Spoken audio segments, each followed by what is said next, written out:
આ જગ્યા છે ને, હા હા માનો કે અહીંથી નજીક અત્યારે ગામ બતાય છે. હા હા અત્યારે તો ગામ અહીંયા નજીક આવી ગયું છે, હા હા પણ એક દિવસના સમયે એવું હતું કે ગામ ઘણું અહીંથી આઘું હતું. હા હા અને અહીંયા એક દિવસ વગડો હતો. હા હા હા વગડાની અંદર આ એક જોઈ તમે જે અત્યારે માતાજીના દર્શન કરાવ્યા છે હા હા દર્શકોને, હા હા બસ આ એક જ દેરી હતી. હા હા અને આ દેરીની સંખ્યાથી માણસો અત્યારે અહીંયા દર્શન કરવા, દર્શન કરે. દર્શનનો લાભ લેવા આવે હા છે. હા હા અને ઘણા જ્યોતિષ કામ કરવા પણ આવે છે. નાનદાસ બાપુના દયાથી અને કાળભૈરવ દાદાના દયાથી હા હા અત્યારે કોઈ દુખ્યો અહીંયા આવ્યો હરલ ગામની અંદર હા હા તો એમનું દુઃખ પણ ભાંગે છે અમારા નાનદાસ બાપુના કાળભૈરવ દાદા. હા હા અને ફોટો રાખવામાં આવ્યો છે, એના પણ તમે દર્શન કર્યા છો. ને બાજુમાં શ્રી કાળ ભૈરવ દાદા, એના પણ તમે દર્શન કર્યા છો. જય હો કાળ ભૈરવ દાદા. જોઈ શકો તમે આવું એક સુંદર મજાનું આશ્રમ, અનોખું આશ્રમ કાંઈ ઘટે નહીં, જોઈ શકો છો તમે. અને હા મિત્રો, મહંત શ્રી નારાયણદાસ બાપુ આ જગ્યાનો કારોબાર સંભાળી રહ્યા છે.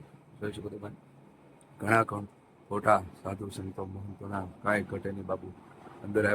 જય શ્રી રામ, જય હનુમાનજી મહારાજ. તો હાલ મિત્રો અત્યારે અમે ભાવનગર નજદીકમાં આવેલું એક ગામ, જાણે કે એનું નામ વરલ, અને વરલમાં આવેલું આ એક કાળ ભૈરવ દાદાનું જોરદાર આશ્રમ.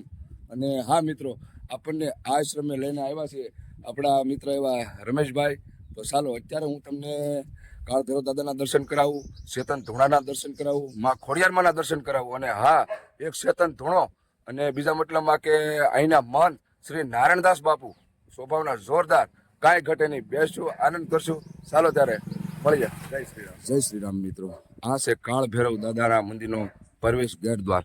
તો ચાલો અત્યારમાં હું તમને આશ્રમની અંદર જઈને દર્શન કરાવું. મિત્રો પ્રથમ પહેલા તમે આશ્રમમાં એન્ટર થાઓ તે પહેલા તમને ડાબી સાઈડમાં માં ખોડિયારમાંનું આવી એક સુંદર મજાની નાનું મંદિર દેખાય છે, એના હું તમને દર્શન કરાવું. જય હો માં ખોડિયાર. હે જગદંબા માતુ જોગણી, અમે જપીએ તિહારો એ જાપ, મારી અખંડ તારા દીવા બળે, મારી પરસાનો નહીં કોઈ પાર. હાલ મિત્રો અત્યારે તમે આ કાળ ભૈરવ દાદાના આશ્રમમાં આવેલા આ ખોડિયાર માતાજીના દર્શન કરી રહ્યા છો. અને હા મિત્રો, કહેવાય છે કે આયા ઘેર ઘોર બધું જંગલ જેવું હતું. એ વિશે આપણને રમેશભાઈ થોડુંક બે શબ્દ કે. રમેશભાઈ, આ કેવું હતું પેલા અને અત્યારે બાપુએ કેટલી પ્રગતિ કરી છે એ જણાવો. આપણે ઘનશ્યામ બાપુ તમને એવું જણાવ્યું કે હા. પહેલા તો દર્શકોને આવડો આશ્રમ બતાવો, હા, પછી હા. આપણે આગળ એક જ મિનિટ. જો મિત્રો, આ હું તમને આવી એક વિશાળ જગ્યા, આ એક પટાંગણ જગ્યા, એના તમે અત્યારે દર્શન કર્યા હશો. ને આ જગ્યા કેવી રીતે બની એના હું તમને આપણે રમેશભાઈ પાસે થોડુંક જાણશું. બોલો બોલો રમેશભાઈ. સૌપ્રથમ તો આપણે એવું કહી છીએ કે ઘણા બાપુ કે આ જગ્યા છે ને, હા હા માનો કે અહીંથી નજીક અત્યારે ગામ બતાય છે. હા હા હા અત્યારે તો ગામ અહીંયા નજીક આવી ગયું છે, હા હા પણ એક દિવસના સમયે એવું હતું કે ગામ ઘણું અહીંથી આઘું હતું. હા હા અને અહીંયા એક દિવસ વગડો હતો. હા હા હા વગડાની અંદર આ એક જોઈ તમે જે અત્યારે માતાજીના દર્શન કરાવ્યા છે હા હા દર્શકોને, હા હા બસ આ એક જ દેરી હતી. હા હા અને આ દેરીની અંદર આપણે નારાયણદાસ બાપુ તેમજ તેમના મમ્મી પપ્પા અહીંયા હા સેવા કરતા હતા. હા સમજાય અને ગયું. એ અત્યારે જો કે અત્યારે સ્વર્ગવાસી છે. હા અત્યારે માનો કે આ બ્રહ્મલ્ય માતાજીની છે ને. હા, જે આપણે સમાધિ જોઈ હા હા હા એ એક આપણે નારાયણદાસ છે, નારાયણદાસ બાપુ છે કે નહીં, હા હા હા એમના મમ્મી ની સમાધિ છે, બરાબર. હા હા હા એટલે અહીંયા સેવા કરતા હતા. ત્યારે એક આ નાનું એવડું મંદિર હતું. હા હા પણ અત્યારે જો કે નારાયણદાસ બાપુ ઉપર કાળ ભૈરવ દાદાની અસીમ કૃપાથી હા હા મસ્ત આયોજન, અને અહીંયા જોરદાર આયોજન થાય છે. હા હા અને આવડી આ વિશાળ જે જગ્યા છે, હા હા એક નારાયણદાસ બાપુના સેવાથી, કાળ ભૈરવ દાદાની દયાથી હા હા આવડો મોટો આશ્રમ અહીંયા વરલ ગામની અંદર છે. વાહ અને બાપુ વાહ. વરલ ગામની અંદર લગભગ કમસે કમ મારા અંદાજથી કે જે અહીંયા સંડાસ બાથરૂમ જેમને બનાવ્યા હોય હા હા એવા ઠેઠ અમદાવાદ, ઓહો. આગળ દિલ્હી, હા હા હા કલકત્તા, હા જ્ઞાતિ ઠેઠથી આવીને અહીંયા દાતાઓ આવે છે. હા હા અને હા અહીંયા બધા સેવા આપે છે, બહુ કામ કરાવે છે. અહીંયા જો કે કોઈ અઢળક સંખ્યાથી માણસો અત્યારે અહીંયા દર્શન કરવા, દર્શન કરે છે. દર્શનનો લાભ લેવા આવે હા છે. હા હા અને ઘણા જ્યોતિષ કામ કરાવવા પણ આવે છે. નારાયણદાસ બાપુના દયાથી અને કાળ ભૈરવ દાદાના દયાથી હા હા અત્યારે કોઈ દુખ્યો અહીંયા આવ્યો હોય હરલ ગામની અંદર હા હા તો એમનું દુઃખ પણ ભાંગે છે અમારા નારાયણદાસ બાપુના કાળ ભૈરવ દાદા હા હા અને માતાજી ખોડિયારમાં. તો બધાને આપણે એવું કહીએ હા, કે વાહ ભાઈ ભાઈ વાહ. પધારો ભાવનગર જિલ્લા સિહોર તાલુકાની અંદર વરલ ગામની અંદર અમારા કાળ ભૈરવ આશ્રમ, એટલે કે નારાયણદાસ બાપુનો આશ્રમ. જય હો પધારો, જય કાળ હો ભૈરવ આશ્રમ. જય હો મુકેશભાઈ, જય હો. વાહ ભાઈ, આ આશ્રમ વિશે માહિતી આપણને રમેશભાઈ આપી છે, કાંઈ ઘટે નહીં મિત્રો. તો હાલ અત્યારે હું તમને અહીંયા આપણે પ્રવેશ વિજ્ઞાનની દ્વાર અંદર ગળતા શ્રી કાળ ભૈરવ દાદાની એક જોરદાર મૂર્તિ આવેલી છે, એના પણ હું તમને દર્શન કરાવશું. જોવો છો જય કાળ ભૈરવ દાદા.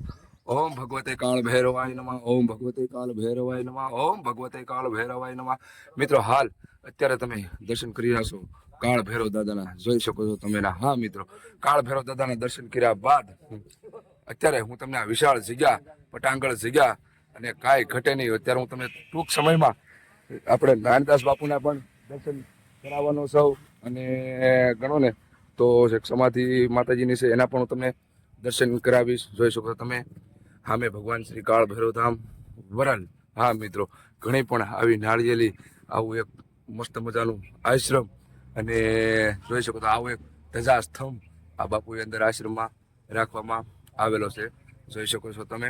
અને અત્યારે હું તમને જોઈ શકો આ બે પણ કૂતરા પણ જોરદાર બાંધવામાં આવેલો છે. અને અત્યારે મિત્રો હાલ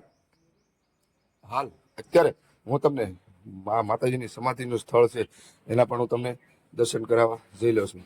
જય હો ભગવતી. આ છે માતાજી લીલા માતાજીના શરણ પાદુકાના તમે દર્શન કરી રહ્યા છો. આપણી માતાજીની બ્રહ્મલીન લાગે છે કે સમાધિ લાગે છે કે આપણને બહુ આશ્રમ વિશે જાણતી નથી કે આપણને રમેશભાઈએ ઘણું સુંદર મજાનું આપણને આ ઇતિહાસ વિશે આ મંદિર વિશે આપણને આશ્રમ વિશે ઘણું પણ જણાવ્યું છે. અને હાલ મિત્રો માતાજીના દર્શન કર્યા બાદ હું તમને દર્શન કરવા જઈ રહ્યો છું શ્રી કાળ ભૈરવ ગુરુદેવ ના. જોઈ શકો છો તમે આવું એક સુંદર મજાનું મિત્રો આ ધૂણાના દર્શન કરતા પહેલા તમને હનુમાનજી મહારાજના દર્શન થાય અને તેમની બાજુમાં શ્રી ગણપત દાદાના આવા એક સુંદર મજાના દર્શન થાય. તો હાલો મિત્રો અત્યારે તમને દર્શન કરાવવા જઈ રહ્યો છું શ્રી સતન ધૂણાના. જોઈ શકો છો તમે.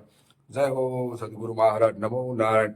ઓમ નમો નારાયણ. જય કાળ ભૈરવ દાદા. જય હો સદગુરુ મહારાજ. મિત્રો આ આશ્રમમાં આવેલું આ ચેતન ધૂણાનો તમે દર્શન કરી રહ્યા છો અને બાજુમાં શ્રી ગોપાલદાસ બાપુની આવી એક સુંદર મજાની અહીંયા ફોટો રાખવામાં આવેલો છે એના પણ તમે દર્શન કર્યા છો. અને બાજુમાં શ્રી કાળ ભૈરવ દાદા એના પણ તમે દર્શન કર્યા છો. જય હો કાળ ભૈરવ દાદા. જોઈ શકો તમે આવું એક સુંદર મજાનું આશ્રમ, અનોખું આશ્રમ કાંઈ ઘટે નહીં. જોઈ શકો છો તમે. અને હા મિત્રો અહીંયા બીજું પણ બાપુ એક વસ્તુ રાખવામાં આવે છે કે બહુ ખ્યાલ નથી આપણને મિત્રો, પણ કાંઈ વાંધો નહીં, બાપુ મારે જાણશું. ને આ બાપુ અહીંના લાગે છે કોઈ મહંત લાગે છે. જોઈ શકો તમે ઘણા પણ ફોટા, ઘણા પણ શિવલિંગના ફોટા બાપુના કાંઈ ઘટે નહીં. જોઈ શકો છો તમે. જય હો મહાદેવ ભોળિયાના શિવશંકરને. અહીંના કહેવાય છે નારાયણદાસ બાપુનો આવો એક સુંદર મજાનો ફોટો કાળ ભૈરવ દાદાની પાછળ કઈ ઘટે નહીં. જોઈ શકો તમે. સરકાર શ્રી કાળ ભૈરવ. વાહ બાપુ વાહ.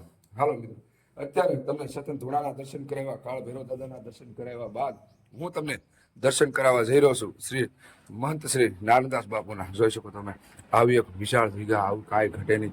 જોઈ શકો અહીંયા પણ બાપુનો પેન્ટ કરવામાં ફોટો આવેલો છે જોરદાર મસ્ત મજાનો. ઘણા પણ સાધુ સંતો મહંતો ભક્તોના પણ અહીંયા ઘણા પણ આશ્રમના ફોટા રાખેલા છે. જોશો તમે શ્રી સોમનાથ દાદાનો પણ ફોટો, ધર્મદાસ બાબાનો ઘણા પણ ફોટા રાખવામાં આવેલા છે. જોઈ શકો તમે બાપુની રૂમને આપણી મહંત શ્રી નારાયણદાસ બાપુ. બાપુ નમો નારાયણ. જય શ્રી રામ. અહીંના મહંત શ્રી નારાયણદાસ બાપુ આ જગ્યાનો કારોબાર સંભાળી રહ્યા છે. જોઈ શકો તમે ઘણા ઘણ ફોટા સાધુ સંતો મહંતોના કાંઈ ઘટે નહીં. બાપુ અંદર આવ્યા પછી જોરદાર આનંદ થયો. ચાલો ત્યારે અત્યારે આપણને કે રમેશભાઈ તો આપણને આ જગ્યા વિશે ઘણું જણાવ્યું છે, ઘણું પણ આપણને માહિતી નથી. અત્યારે હું તમને એક આ બાજુમાં રૂમ આવેલી છે એના પણ હું તમને દર્શન કરાવું છું. અને આ બાપુનું આશ્રમમાં આવેલું રસોડું એના પણ તમે દર્શન કરી રહ્યા છો. જોઈ શકો છો તમે. અને ત્યારબાદ મિત્ર આ વિશાળ જગ્યા, પટાંગણ જગ્યાના હું તમને દર્શન કરાવવા જઈ રહ્યો છું. જોઈ શકો છો તમે કાંઈ ઘટે નહીં. એક પ્રકૃતિ લહેર લેતી એવી કાંઈ ઘટે નહીં. જોઈ શકો તમે. હા મિત્રો જો કહેવાય કે બાપુ તો આપણી અરે વાત બને ત્યાં સુધી કરશે નહીં, પણ જો કરે તો આ આશ્રમ વિશે, આ જગ્યા વિશે હું છે અહીંનો મહંત, હું છે અહીંનો બોલું એ હું તમને થોડીક મારા વિડીયોના માધ્યમથી હું તમને બતાવવાનું કોશિશ કરી. ચાલો તારે. જય શ્રી રામ. જય હનુમાનજી મહારાજ. જય કાળ ભૈરવ દાદા. જય શ્રી રામ.